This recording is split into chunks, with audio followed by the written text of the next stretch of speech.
My name is Karabo, as Rope already introduced. I am from SAMRO, and just before we start, we've got somebody there that is one of our consultants in terms of, on my right, in terms of specific SAMRO-related queries, right? So for now, we're just going to try and deal with the bigger, ticket items. If you have a specific query related to your own music and so forth, please just engage with Rory. She'll be most happy to help you. Indi. Thank you. Hi everybody, it's so good to be here, and I'd like to thank Morte and also Karabo for actually getting me here. So I'm Head of International Relations at a company called the Mechanical Licensing Collective. I'm actually based in London, but our head office is in Nashville, in the US. We actually collect mechanical royalties for streaming and downloads from the US. So if you're a songwriter and your song's been streamed in the US, you should be getting royalties from us. So that's what I wanted to talk about today, because I think a lot of people know about performing rights organizations like SAMRO, PRS, but I don't think many people know about mechanical royalties, but also the volume or the amount of money that's coming out of the US, and particularly if your song is being streamed in the US, it's really important that you know what the MLC is about. So that's fun.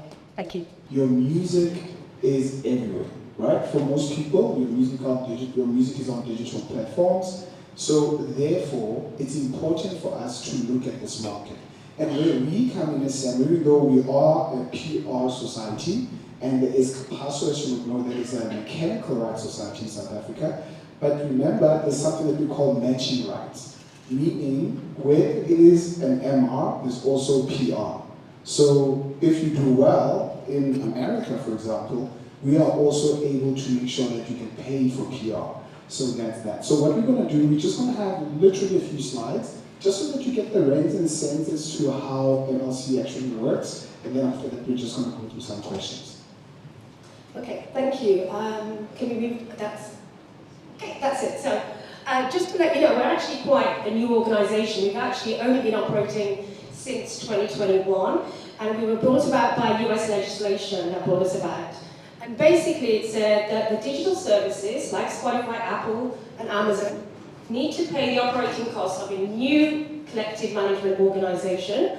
And by law, if they want to operate under a blanket license, meaning they can use any composition on their platform, they have to abide by certain conditions. And those conditions are, they have to send all of their usage data to the MLC with the corresponding royalties. We then take all of that streaming usage data, we match it to the musical works in our database, and then we pay our rights holders with no commission, we pay them 100%, to our songwriters, to our publishers, to our collection societies, and we have to pay by law monthly. So this is a unique scenario, I think. In the 30 years I've been in the industry, this is quite a unique scenario to be in. And so if you're a songwriter, publisher, you need to know about the MLC, because you should be getting money from us if your songs are being streamed in the US. Now, importantly, no other organisation in the US can operate this blanket license, and also it covers any musical work regardless of where the copyright owner is based.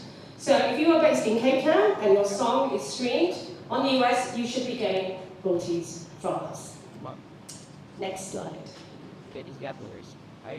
Next slide. So this is why this is important. As Karabo mentioned, money. We are, talking to creators and publishers and collection societies, we are now their biggest source of revenue. And the figures speak for themselves. We have now processed nearly $4 billion, actually it's now over $4 billion, in 4 years. We have distributed, at no cost to the rights holders, $3.35 billion. We're also distributing historical royalties. And these are royalties that the digital services never paid out in the US prior to the MLC's existence. So if your song, for example, was streamed in 2010, and the digital services never paid you, we're also distributing those historical royalties as well, which is amazing. Membership figures. Give a hand for that. I know after this a lot of people will be queuing to speak to you. Please go ahead. Yeah, so we have 68,000 members, and we have a copyright database which you can go onto our website and look for free, you don't need a login. You can see all our 50 million works, copyright databases, and all the streaming data that's been matched. So you can see the Spotify usage for your composition. You can go onto our website, www.mlc.com, and you can see any information you like. You don't need a login. So again, it's unique. Next slide. So I think this slide basically may look complicated, but it shows you how the digital music rights flows in the US. So if you're a songwriter, then number 1 and number 2 are relevant to you, because these are the sources of revenue you get when your songs are being streamed in the US. So, for example, public performance rights. I think you all know about SAMRO, and obviously ASCAP and BMI are big US PROs as well. So if you're a songwriter and you're with SAMRO, then you should be getting your performance royalties, or SAMRO will be paying you if you're signed with SAMRO via ASCAP or BMI, who are collecting those performance royalties. But SAMRO isn't enough. You need to have either a publisher or an organization, or you can do it yourself, collecting your mechanical royalties, because with every stream, you are getting performance royalties and also mechanical royalties. So we sit alongside the PROs in the US collecting the streaming royalties if you're a songwriter. Now, if you're an artist and a songwriter, then you would also be getting number 3 and number 4. So digital royalties, which come from, obviously, if you're the artist, if you are the, uploading your song to a platform, you'll be getting a master royalty, likely from a distributor. And then also digital performance rights from the likes of Sound Exchange as well. So we have this slide on our website, but just think about that. If you're a songwriter and artist, you need to make sure you're getting royalties from all the different flows. So, yeah, that's I think Thank you, Indi. Thank you for that. Guys, I think the whole point of this discussion, right, is to allow you to appreciate the scope of the value of your music. So I just want to give you some numbers. Using AI, right, the value of the South African music market is 155 million US dollars. So in rands, that is 2.8 billion rands. Now, think about what we just saw right now. We are talking about the value in 2.8 billion. And then when you look at the MLC revenue, I know it's America, right? It's obviously a bigger market. But they are talking about every single year, 800 million US. In rands, 14 billion. I mean, that's bigger than even our music sort of, economy. But here it is, I think that the whole value is in saying, if there's a market there, nothing stops you from pursuing that market. So our job is to make sure that you are aware of it, firstly, and saying, hey, but then you have to come up with strategies as to how do you now obviously explore that market and gain value from that market. With that said, what we are doing, obviously from the SAMRO side, so you understand the contextual aspects, we are already going to work with MLC in terms of the data part of things. Because the whole value is in us being able to also ensure that the foreign income is correct, right? That's the value that we can obviously share between each other. Besides the fact that we are PR society, they are an MR society, but we want to make sure that what we're getting paid is correct. So far from the SAMRO side, I mean, our revenue is still small for foreign. Foreign, we are looking at about 40 million rands. I mean, that's not a lot of money. But, with this data, we are able to improve on that, making sure that your works are obviously being paid over. And also on the digital side, this is now local digital. Local digital is 110 million rands. So that is something that obviously we are obviously looking at growing over time. But this partnership is a basis for us to make sure that there is value being generated for you. But it only works as well when your repertoire is being used in the US, right? So what we want to get into as well, because I know there might be certain questions that we thought of that you might want to ask as well.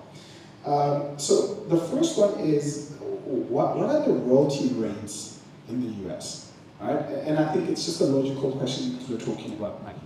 Yeah, so it's a unique situation in the US. So the PROs, the performing rights organizations, can negotiate directly with the platforms. Interestingly though, for the mechanical rights, it's a different thing. It's a statutory mechanical rate. meaning the MLC does not have a choice in what the rates are, so we just abide by the rules. So there are 3 judges in the US that decide what royalty rates or what dollar value should be attributed to the song or the composition. So essentially they'll say, okay, this year it's going to be 15%, 15.1% of the platform's revenue, like Spotify, will be attributable to the composition.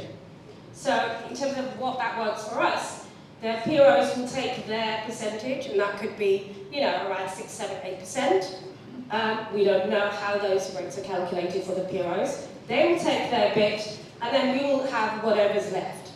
Essentially, that's how it works. Yeah. So we then will take that, and that's the royalty rates we will actually use when we match the usage and distribute. Okay. So do you collect only for DSP platforms or any other platforms?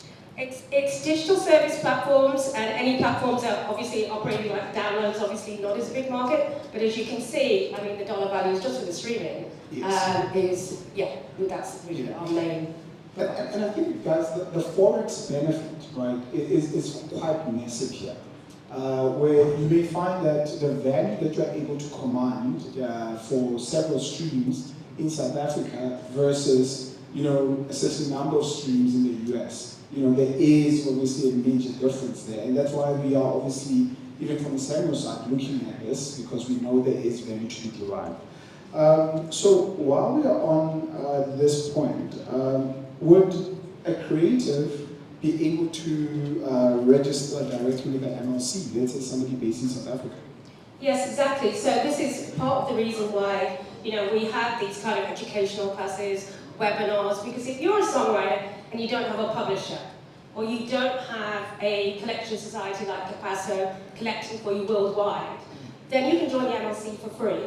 Again, there's no cost to the rights holders. You can join for free. You can just sign up to the website, put your songs, register those songs with us, and we will pay you monthly if there is usage. So yes, you can do it. And just with that, what do you see as the common mistakes? And this is general, obviously you'll see from an MLC perspective. Often when we speak about digital, we always talk about metadata and so forth. What are the common mistakes that create, a scenario where creatives are not being paid correctly? Yeah, I think the main one is, well, there's 2 actually. I think, well, I've got a distributor, and that's all that matters. I've got my songs on the platform. But, if you're a songwriter, then you should be getting royalty. You're unlikely to get that from the distributor.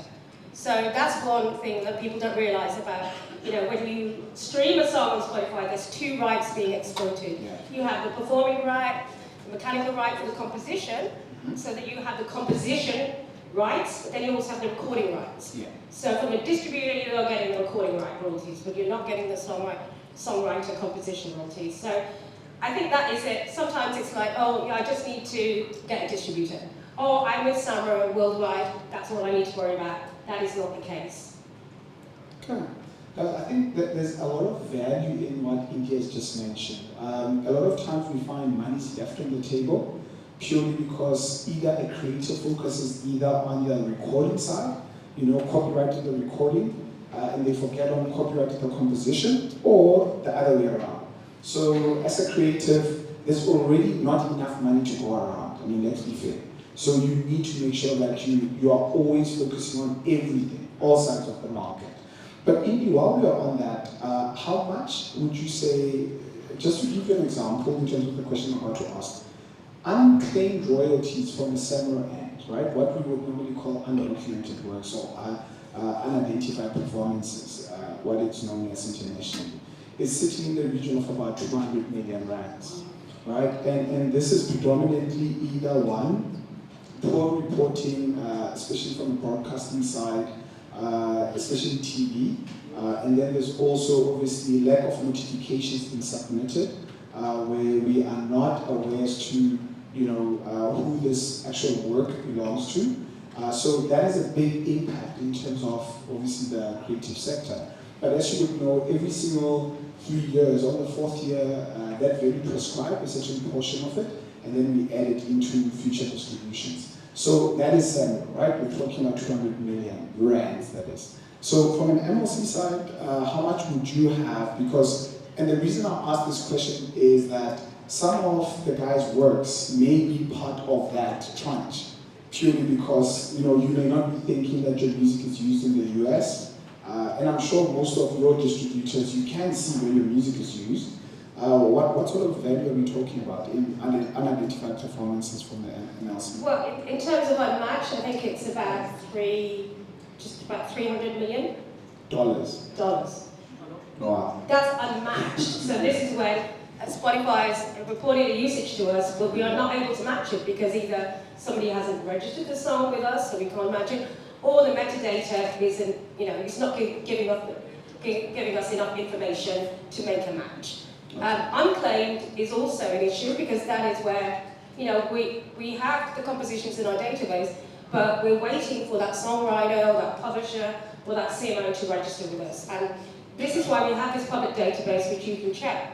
Check somebody, even if you're published, and you have like a publisher or a CMO collecting for you, go to the public database, make sure they're doing their job. That's what I would say, because it's free, you can do that. And also you can check, just go and register your works. I know we talk about it, it's CMOs a lot, please register your works, but there is money, as you can see, out there. Yeah. So she was talking about 5.2 billion rands, right? That's a lot of money right there. We're not saying it's all yours, but the point is, even if it would be nice for it to be all ours. But with that said, what's the process? Because you touched on the process. Somebody now says, listen, there's a call to action. I want to now go and check my works and make sure that I'm not part of this pool. How do they go about it? Yeah. Well, the first thing I think is to ask is make sure you've got representation. If you've got representation, then you can still, check the database, make sure that those guys are doing their job for you. But be proactive. A lot of songwriters just think, I don't have to do anything now. I've got a publisher or maybe a CMO. But you can be proactive. I would say, go to the website, you have a public search, check your songs. If you've written a song and you believe it's been streamed in the US, check it now, because not only will you see that the composition, maybe who the publisher or administrator is, but you will also see the usage. The Spotify usage, you'll see Apple, Amazon, all of the streaming usages. So have a look, go onto the website, be proactive.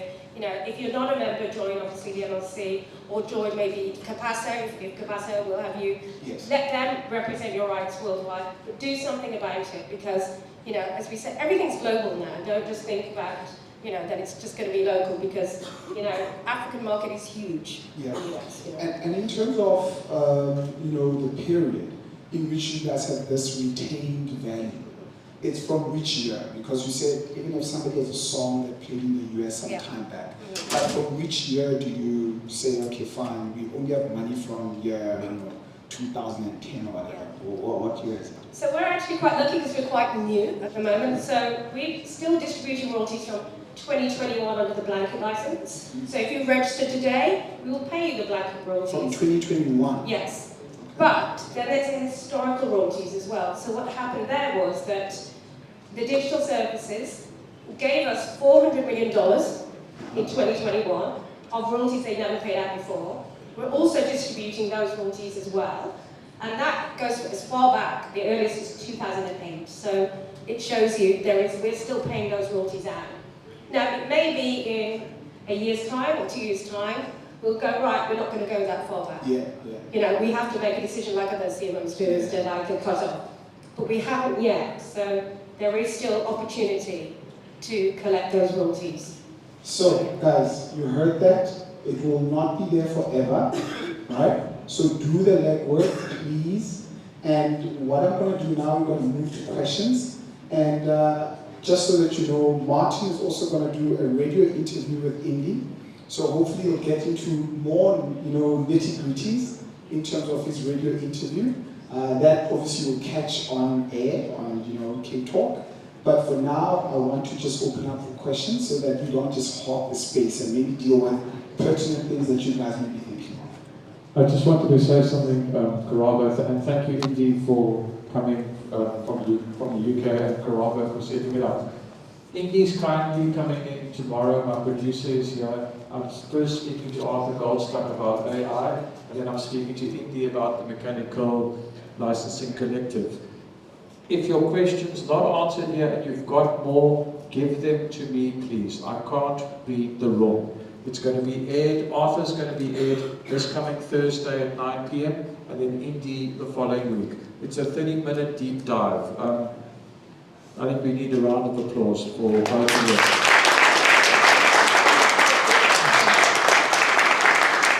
So, Lizzie, I just wanted to jump in with one question. Which is the biggest South African act making cash in the US? There is a gentleman who bought a house in Neckleton Road for 157 million. Is it that gentleman, or is there someone not having coffee and maybe having tea? Pray tell. Okay, so not to get into people's business, but interestingly enough, from a SAMRO perspective, the commercial music does not make as much money as people think, right? From a royalty generation aspect. What we find is that production music makes a lot more sort of revenue, right? And I mean, I see Jared is here as well, obviously running Radio Monitor. If you do use Radio Monitor, and let's say you also do commercial music, you will find that you will see a lot more performances. And purely because of the nature of production music, it's either it's an advert, or be it it's in a soapy, or be it it's a bumper or something. It plays monotonously, right? So because of that, you are more likely to generate revenue. And one of the biggest myths that people have had is that SAMRO pays different rates for commercial music versus production. No, it's the same rate. So, at the end of the day, if, we're paying a rate of 50 cents on Ukozi FM, 50 cents per second, that is, the same rate will apply whether if it's a commercial song playing or not. So it's, I think what we find is that that money, definitely it's not, it's obviously more performances, I would suppose, from the gentleman that you're referring to. That's how he's making all that money. But from a royalty perspective, I would say that the balance is leaning more towards production music in terms of revenue generation. Thanks, guys. Any questions that you have, either for myself or for Indi specifically? Thank you for the presentation. My name is Kuba. I am the head of the music performance department at AFDA, and this is a question that our students bring to us quite often, and it's often difficult to answer. So there's kind of two parts to this. One is, what is a good recommended publisher or distributor to use? I know that DistroKid is highly popular, but could you give us maybe some more, maybe your opinion on options that our young artists could make use of? And the second one is standardization of splits. Is there some sort of a standardization of what each, how do I say, role in a production of music has? Your producer, your artist, your songwriter, that sort of thing. Thank you. Thanks. Can I get the second one? And then we'll get 3 and then answer the questions. Hi there, my name is Nikita and I'm the founder of Cocktail Music. So I mainly publish independent musicians and I'm in the music licensing space. And recently I've started to see more people who are young or upcoming film producers trying to make some of the TikTok short reels. I don't know if you guys have seen that. But yeah, this is a new way of licensing that we're getting approached for. So this is quite interesting for me. I just wanted to know, since TikTok is a global platform and distribution in that content format would be global, I would then have to register to multiple MLCs around the world. What have you seen from the TikTok revenue on your end? Because I've seen very small revenue on this side in Paso, but we are seeing that quite a lot of music performs on both sides if it goes viral on TikTok. So I just wanted to know what would that look like in the licensing model? Have you seen anything yet, and is there potential growth? Okay, let's get the last question. Last question. Okay.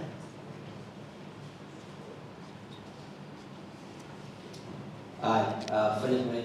My question is actually just a follow-up to that. I know we focused on music, but as a creator and someone that's going to maybe have a catchphrase and have viral videos, is there a royalty scheme for us as well?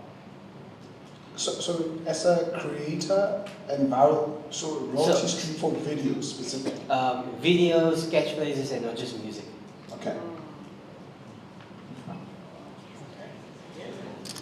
Indi, can I ask that you take the first question, so, and then I'll take the next one. So it's more in terms of what is a good recommended, be it publisher / distributor, you know. I was hoping you'd take that first one. Okay, I can talk about the publishing, but maybe from the distributor side. I can't actually recommend personally because I'm on the publishing side of things, so recommending a distributor obviously can be different in different countries. Obviously you mentioned DistroKid, there's Ditto of course, but I couldn't personally recommend a distributor because that's more on that sort of label side for me. Or at least list the ones that... The qualities maybe that you would look at. What would you think of? I wouldn't, to be fair, because that's not my space. Okay. Normally, you know, it's those are the distributors will be reporting to us the usages. So rather than, I mean, I could probably ask my multi-finance team and say, who's reporting the best? You know, are they reporting on time? Are they doing that? Yeah. And so far they are because they have to by law. So again, I'm sorry. You may have some more feedback on that help one. you a bit on that. So guys, what we often see from a publishing side, right? What a lot of people ask, first question, do we need a publisher? That's normally the question. And the answer is yes, if you can't do what a publisher can do. Right? And I think that's just as easy as it can be. Now, what does a publisher do? The publisher's function is purely to make sure that they're able to monetize your creations. It's not promotion, it's different, right? Promotion is more label stuff. It is making sure that whenever you write a piece of work, like either you're a producer, you create beats, or you write lyrics, their function is to seek to ensure that you get paid for it. The one thing that you need to focus on is that particular creation must be used, but they need to try and track it so that when it's used, you earn from it. Be it through a distributor or whichever way, or through a CMO, but they need to track it wherever it is that it's used. So a good publisher would know your repertoire, and you'll find a lot of publishers don't even know their creators' repertoires or their clients' repertoire. So they need to have an understanding of, okay, these are the pieces of work that you have. These are the platforms where your works are being used, whether TikTok, whether on YouTube, whether on radio. So all these diverse platforms, because then they're able to track that. And then there is also collaborations. A good publisher would also work on partnerships where they're saying, you have a song, but maybe I can connect you with so-and-so that can perform the song. Because we all know of brilliant songs, but if they were probably performed by somebody else, like, I'm not saying the person performing it is not a good artist, but sometimes it's about profile, right? And remember, as a creative, your job is to make money. It's not about, and I mean, I'm just going to be a bit, straightforward here. It's not about who performed the song well. It's about who makes the most money, right? Somebody can perform the song well, but I could give it to another artist who does a great job, but my God, the streams are there. So that's what a publisher looks for, to say, hey, let's partner with that person because they'll be able to generate the necessary streams, and it results into money on these two platforms. Yeah, I was just going to add, when you talk, some distributors will offer like some publishing services, and I think one thing we have noticed is that make sure they have a good KYC process, and KYC is basically called Know Your Customer. We have registration fraud is a big issue. We don't have time to discuss that, but we have, a distribution platform says, look, I'll do your publishing, and they just sign somebody, just fill in the form and we'll collect your publishing royalties. And then that actual creator will say, I wrote a Led Zeppelin song, and they put it out there, and they register it, and you go, no, you did not write that Led Zeppelin song, I think that we need to make sure that these distribution platforms that are offering, those kind of services to writers have some good kind of know your customer principles and making sure they are legitimate writers and creators for those compositions. So. And then the next point about standard splits, right? We'll be quick with this one. So in the industry, what is accepted, this is not by law, by the way, right? A lot of people think it's a legal principle, it's not. Just industry practice is that composition is 50% and then lyrics is the other 50. But now, in reality, what do we see, right? That's the conversational part. In reality, it's not like that. In reality, what we see is it's more about what the creators believe added the most value, if that makes sense. If I work with a very prominent artist, it could be that this person just said, wow, wow, wow, throughout the song. But guess what? They are Beyonce. So I'm going to credit them. Does it make sense? So even though they didn't write the whole thing, so that's what we see in reality. But on a business level, in terms of us dealing with disputes, what we start off with is always that concept to say, guys, 50% is composition, 50% is lyrics. And it's a well-accepted sort of logic. And then we start splitting from there. And then moving to the next point, the TikTok Reels, the distribution, registration, and the revenue that you find. So TikTok, so from a South African side, SAMRO and Karabo license TikTok. So we license all the DSPs, the VODs, and the UGC. UGC is user-generated content, YouTube, TikTok, Instagram. That is already licensed. But the issue is identification. So what we see in the TikTok, especially, and I don't know if you guys see the same thing, but TikTok is claim-based. So it's not a blanket license where TikTok just gives you a certain amount of money. No. You need to go and claim a song and say, that song is mine, that song is mine, that song is mine.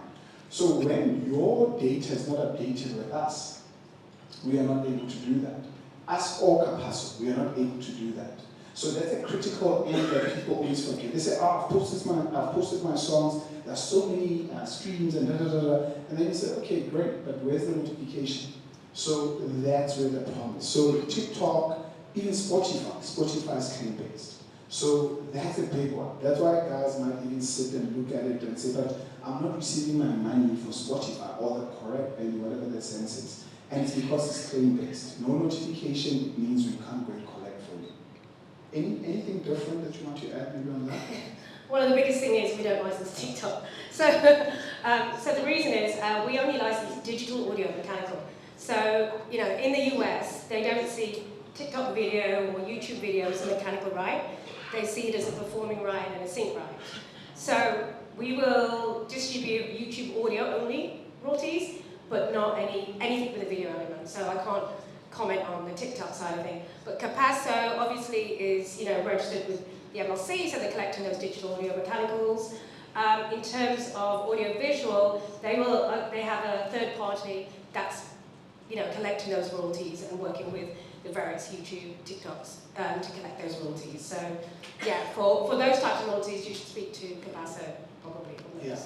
So last point in terms of videos, right? So in South Africa currently, we do not have specific royalties linked to video, but we've got a colleague of mine coming on from the legal side, Chawla. I think she can touch on, I'm putting something on her lap already. She can touch on the copyright amendment bill and the performance bill. So you'll see where we are moving legally and how those royalties will actually come through. So she'll touch on that in the next session. I don't know if we've got time for other questions or we should close. At lunchtime, there's plenty time for questions. Martin, you want to add something before we move on? Yes, there's a commercial break. A quick sponsorship. Thank you, Karabo. Thank you, Indi. If that was all gobbledygook to you and you didn't understand anything, I have interviewed Karabo over half an hour on Cape Talk, on the couch with Music Exchange. That's the Spotify thing. The number to go and find, there are over 202 episodes. Over 202 episodes. The last one I did was Paris Tune, who was Robinet's business manager. The number you want to find to listen to Karabo is number 148. So you scroll through, you find On the Couch with Music Exchange or MEX, and it's there for you, number 148. If you want more of John Savage, it's number 152. Go and have a look. And then Karabo messaged and talked about radio monitor. Well, if you don't have radio monitor, you're also in trouble in this country. It's number 191 and 192.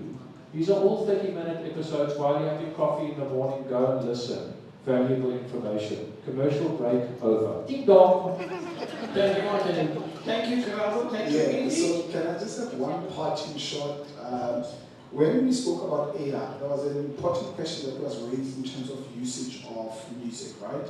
Once, I think you had asked that question in terms of once music, you might use AI to gain some sort of inspiration, and then thereafter, obviously, you record in relation to that. So there were just 3 terms that I wanted to add to our vocabulary. You might already know some of them, but obviously, as we know, there is something that we call sampling, which is simply just taking a piece of audio and then just playing it on your own sort of recording. There is sampling for that. You need to get permission from the recording side and the publishing side, right? So always make sure that happens. And then there is what we call an interpolation, and I think that's what you were referring to, where, or somebody else was referring to say that you take the beat but you re-record the instruments, right? So if you re-record that, we call it an interpolation, so you need to only clear then the publishing side only, but then afterwards there is also a derivative work. So the inspirational part, because copyright only comes on if something is original. As to what's original, you creatives will battle it out, right? I don't know how to test originality. But the trick here is that if it's a derivative work, it's still not yours. You can't claim it as yours. If somebody can purely sit there and say, but this is a work from that guy, you just took it from him, you just changed a bit. That's purely derivative work. So from a CMO side, we wouldn't actually give you all the credit for it. So those are just things that I wanted to add, because we want people to earn correctly and not claim works that are not theirs. Thank you. Thank you. Ladies and gentlemen, Karabo, Senna, and Indi, Chawla.